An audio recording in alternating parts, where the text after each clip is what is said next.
So here we are, that Harley couple, deep in unfamiliar territory. We're not sure if it's friendly territory because we are in the bowels of the Indian. And we're here to interview an icon of Indian here in Australia, the Aussie the Indian herself, Keeble. So come with us and we'll see if we can get away with it with our lives.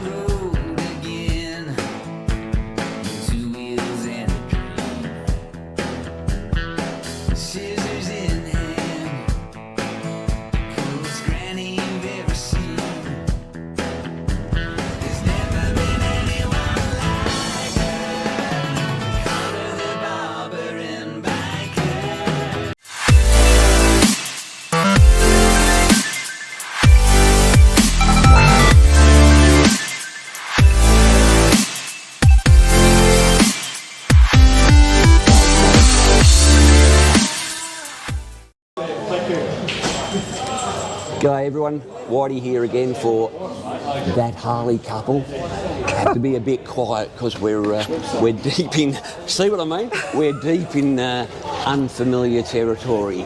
So we're here at the Indian dealer in Ballarat, and we're here to interview the third in our series of Aussie Moto vloggers. And today we're introducing the Barbering Biker herself, the Aussie the Indian, Keeble. That's me. Hello, Chris. How are you, Dale? Look, I'm well. Thank you for coming to an Indian dealership to meet me. I'm more than happy. Everybody, as long as they've got two wheels and a heart, I'm happy. That's okay. Right. So I'm going to kick this off with, first of all, let's just leave the Aussie Indian and Barbering Biker aside for a minute. Who's Keeble? Tell us the Keeble story in 2 minutes. Keeble is a crazy, creative person who likes to cause mischief and shake the tree and rock the boat a bit. That's something you do very well. Thank you. Okay, so the whole Aussie and the Indian, or the Barbering Biker, do you want to explain where that all originated and how you thought it up? Well, I've been a motorbike rider since my mid-20s. I took 10 years off to have babies, and I came back into it, and I was on Harleys for many years and great bikes, and I went from, you know, sporty to the Dyna range to the deluxe and back to a Fat Bob. And then I also, because I'm a rider producer, I produce things. Polaris were launching Victory motorcycles back then, so I produced the Victory launch in Sydney for Polaris, and I always knew about Indian bikes, but they weren't in Australia, they hadn't been resurrected.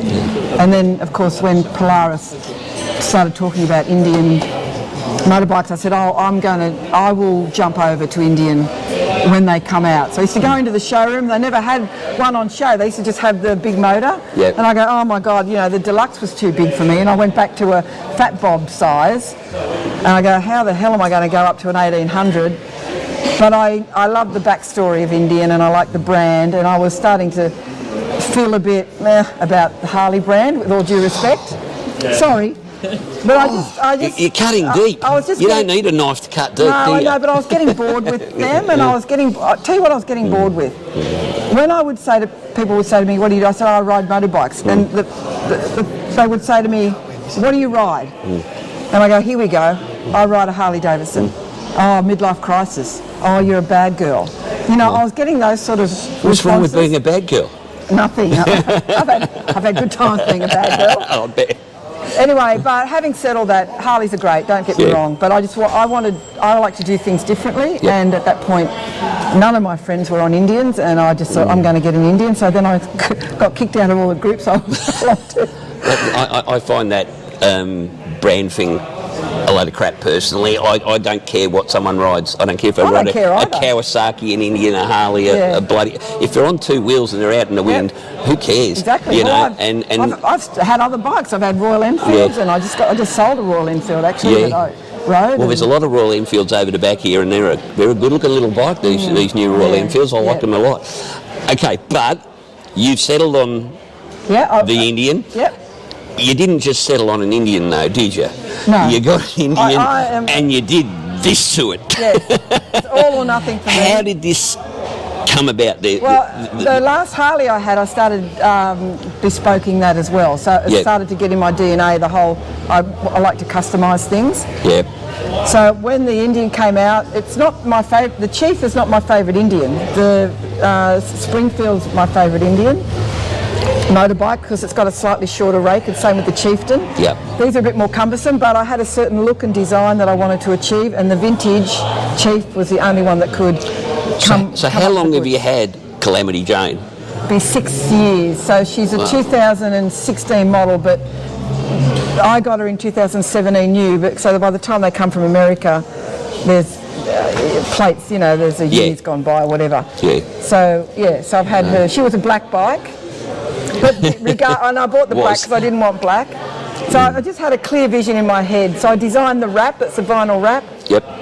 Designed all that, then started darkening the leather. I didn't like the light tan leather. And just I add so much shit on there. It's a showstopper. I even added more crap on it this weekend. Well, it's not just the bike though; it's the whole persona, and I refer to your YouTube channel not as a YouTube channel, but more as a show in itself, and it's it's an act that just keeps giving, as far as I'm concerned. So where are you going with it? Okay, so during COVID, I had shows on tour, and I lost my business. Yep. So I went back to a trade that I hadn't picked up the tools in over 30 years, and found that I still had the skills and I was good at it, and then decided, well, how do I join up barbering or hairdressing with my love of motorbikes and adventure, and the Barbering Biker, I can't even believe it hadn't been thought of before. And so that gave me the excuse to find country towns, go in there, do a good deed, find a local legend that the community dobs in. I'm all about community health. I mean, I know mental health's a hot topic at the moment, but I'm all about bringing people together. No one's talking about community health. So I reach out to them via their Facebook page or via the Tourist Information Centre. I say, this is what I do, I'm coming to town. Do you know any locals that could do with a bit of loving and a bit of zhuzhing up? And they go, yeah, Joe Blogg's down there, he could do it. They organise it, and because they organise the person, they've dobbed the person in, the community they're invested, aren't they? They've invested. They feel responsible. So when I meet them at the pub or whatever venue they want, the town's there, I meet the person, take them away, bring them back with a big reveal. Who doesn't like it before and after? Yeah. And I feel like I'm giving something to the community, like I'm bringing them together. We've lived under this oxymoron for 2.5 years now, social distancing. Yeah. I'm all about now bringing everyone back together. All right. So I feel good because I'm paying it forward. Well, you're doing something you love. Yeah. And she's such a talking point that, you know, I'm right into any town. That is the looks on people's faces. I saw it the other week when we were riding through places, and people just they're looking and they look, but then they see, and when they see, their eyeballs nearly come out of their head. Yeah, I know. Because it's not something you see every day. Not at all. No. I know when I'm riding along that I hear bips or something, and you know, I get anxious because I think what's fallen off the bike or whatever. But they're all they're doing is just they want to take a photo. All right. So I know you've pitched this to TV. Mm-hmm. How's that going? I've got a mountain of rejection letters because, you know, TV's a very hard nut to crack, and you've got to sleep with the right people. And how's that going for you? No, massive failure. Yeah. So they all love the concept, but I'm a little bit. It's all about diversity these days on TV, and I'm a little bit blue-eyed white, to be honest. And they've sort of told me that in a way, without putting it in writing. Yeah. And they will say things like, we have back roads, we already have a lady doing back roads for, we've already got this, we've got that. But there is an agent out there that spotted what I was doing, and she loved it, and she's got SBS interested. It's still a long shot. Yeah. It's a hard nut to crack, but I do believe that what I do, no one else does. There's no one else doing what I'm doing, and it's very different. So I'm still chipping away, but it doesn't matter. I'm still going to do it anyway. So my philosophy is, I'll build it and they will come. Yeah. All right. So you're off to the USA and Canada this year. Next year. Next year, sorry. Next year, yeah. And you're starting off in Vancouver. Yep. When you're coming down and you're doing Sturgis. Yes. We're going to see you at Sturgis. You will. You guarantee me we're going to get together in Sturgis? I'm sort of quasi-booked for the Buffalo Chip now, so I'm going to be set up there for the week. We'll be over at the Full Throttle, so they're only 15 minutes away from each other. I've ridden through Sturgis, but not at festival time. I've been to both. Both are unbelievable locations. Yeah. So we stayed at the Full Throttle, but we visited the Buffalo Chip, and wow. Yeah. that's a big place. But it's a big ride, so we're going to be after there. We're getting our way to Toronto, then down through Pennsylvania and into Nashville and Memphis and across. And so how long are you going to take to do the whole trip? 12 weeks. That's a big trip. That is a big trip. I think we looked at it and it's about 20,000 Ks, and about 20 states. Yeah. No, that's going to be 10 states. I don't know what we're doing. It's wonderful. Just going. It's wonderful. And the Midwest of America, I absolutely adore, because I think the people there are so inviting. They're like country Australians. They're very inviting and they're very open, and they're not what you expect. No, most of my followers are in America as well, so and that's why I'm shipping her over. Yeah, it's worth it because, well, one, it's cheaper to ship than hire something for 3 months, without doubt. But she's the show. I'm just the, I'm the conduit. The bikes are worth looking at, and she looks better in the flesh. And you're going to vlog the whole thing? Yep, every day. All right. So if you're going to want to follow this journey, jump onto your channel. Yep, the Barbering Biker by the Aussie and the Indian. Yep. I'm a social media whore, so you'll find me on all sorts of platforms. Right. So get on, and especially if you're ever interested in going to the States or riding in the States, I can guarantee she's going to produce some interesting stuff. Yeah. So that's going to be good. Now, talking of moto vlogging, I've asked the last two people that I've interviewed, and I'm going to ask you the same thing. Where do you think Australian moto vlogging sits at the moment on the world scene? Oh, I don't think it does, really. I don't think well, the Million Dollar Bogan has lifted us beyond a lot of us, but it's new. Well, he's in the stratosphere compared to everybody else, isn't he? Yeah, he's on his own, and he's done really well, But it's only new, it's very new. I think we've got a ways to go yet. But then again, I look at the American motor vloggers, and it's all sort of similar. I mean, I don't know. Actually, I think, and as I said to Rob and I said to Paul, the difference is here, though, we're just individuals with GoPros. Over there, the big ones like Matt Laidlaw and that, they have a dedicated drone pilot, they have a production crew, they've got a whole team. Yeah. So it's not fair to compare the majority of Australian, and look, even Million Dollar Bogan here does it with a couple of GoPros on his own. Yeah. He doesn't have a production crew. Yeah, I think once you're getting into having a crew with you, then you're not a YouTube motor vlogger in the sense that we're talking about, right? No, I agree. Because once you've got a crew, you're producing. That's a different you might as well thing. have a television show, I suppose. Yeah. You're doing a television show. Well, you're just putting it on YouTube. It's so much, people don't realise how much work it is. I mean, I use really 2 cameras and my phone. Yeah. But then it's the editing, hours, 5 hours every night. I find the editing is just, it's mind-blowingly how difficult it is to put together. And it's frustrating, because you'll spend 5, 6, 7, 8 hours putting together a 10-minute vlog so that it runs and it tells a story. Yeah, it's a lot of work. And you'll get, you might get between 500 and 1,000 views. And then, of course, you've got someone who will, some 10-year-old kid in America will kick his dad in the balls and get 1 million views. And you just go, how is that fair? He's just put something on television. You've got to just film someone unboxing a birthday gift. Yeah.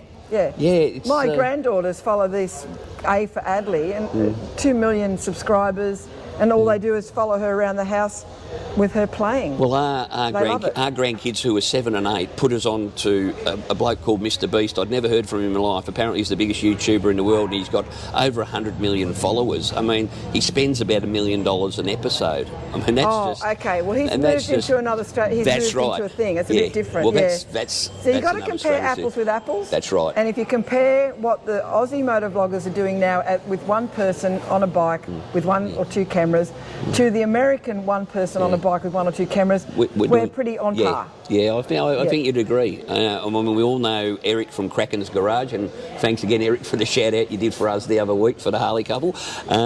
Was great.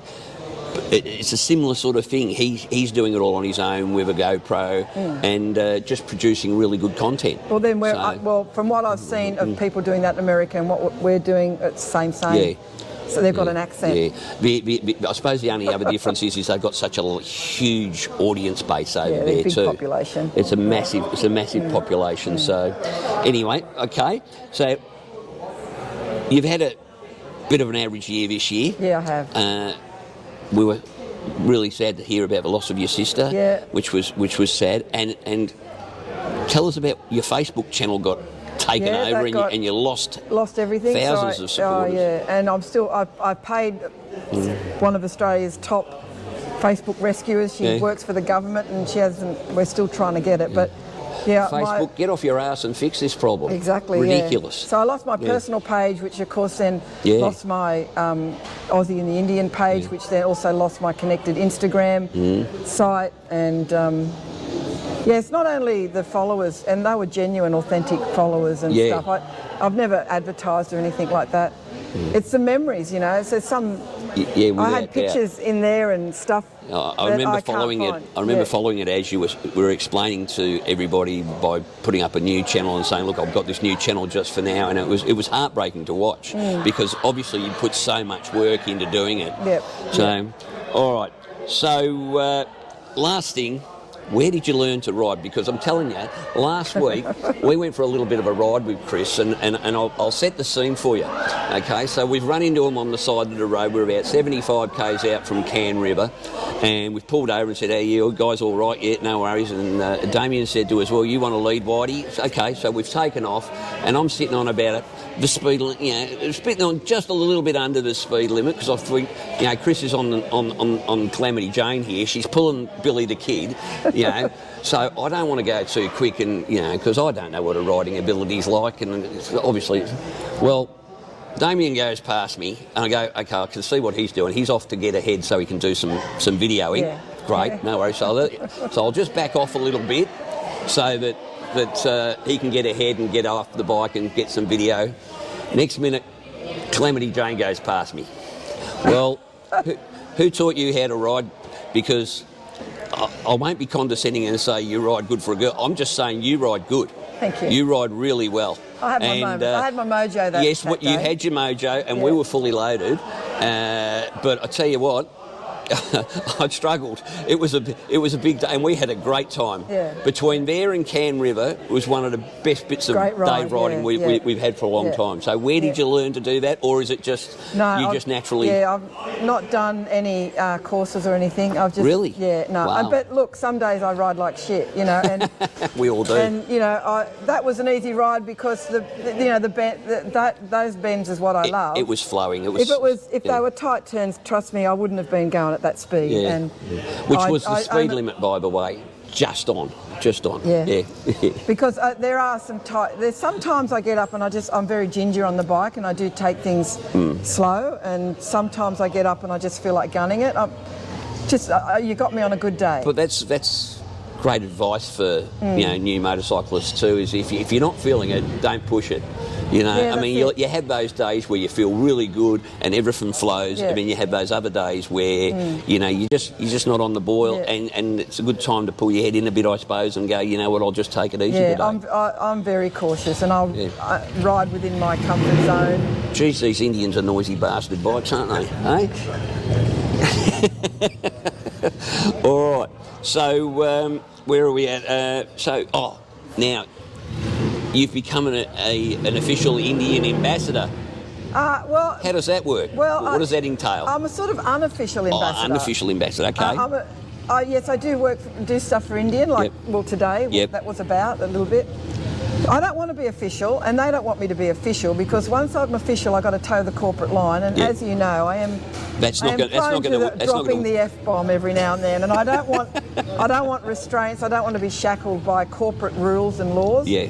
So Indian are very gracious, and they like the fact that I am what I am, and they want me to be authentic, because if I was to change and soften things up to meet rules and stuff, then people aren't going to appreciate that. Well, I was speaking with Rob last week, and I said the same thing, is you only lose credibility once. Yeah. It takes you a long time to gain that credibility, but you only lose it once, don't you? So you've got to be true to yourself, and hopefully, if if they like what you're doing, which they obviously do. Yeah, they've been always Hopefully it'll supportive take of me it. because I do. It's all aftermarket stuff. There's, I mean, there's genuine Indian stuff on there, but there's a lot of stuff that. So this can't be too official. Yeah. I can't be too corporate and official. That's just going to wash. All right. No one's going to believe that. One last question, and this has been an interesting answer. Or actually, two last questions. Number one, who's your favourite YouTuber? Right. Apart from yourself. No, I don't watch it myself. You don't watch it much? No, I don't watch it much. No. Okay. No. Damien watches it more than me. Yeah. I mean, I've been introduced to more YouTubers since I've been with Damien. Really, I watch things like The Real Housewives of Beverly Hills.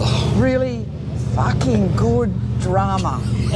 Oh, gee, you're killing me. Yeah. You're killing me. Yeah, I mean, all the motor vloggers that we saw on the weekend, they're all got their own niche and everything. You know, they're all. I don't want to name one because they're all good and they're all growing. And I mean, I do like Itchy Boots. Yep. And there's a couple of female riders out there that are doing stuff that's so inspiring. Just on adventure bikes, out on the wild, on their own. I think that's fantastic. Yeah, I was watching the other day one called As the Magpie Flies. Yeah. She's great. She's great. She's great. She just. Yep. I don't know. She's likeable. I think they're the ones that I'm drawn to. The solo female adventure riders or riders that really that go somewhere, have good content, and they are about the ride and the everything around them. Can I share what I can't cop is glamour shots on girls on bikes with little bikinis and tits hanging out. I can't deal with it. And if I see that, I almost have smoke coming out of my ears. Well, just I don't know. And I'm not a prude at all. I don't know why I have such a problem with it, but I do. Yeah. I really have a problem with dolly shots on bikes and. Well, that. I think women in motorcycling have taken many years to get credibility. Yeah, I know. And it seems, I feel like they're letting me down. Yeah. They're letting me down by doing that sort of stuff because, I certainly don't want to think that a connection of a motorbike and a woman needs to be those sort of looks. It doesn't have to be sexual, does it? It doesn't. No. No. I don't know why. Last question.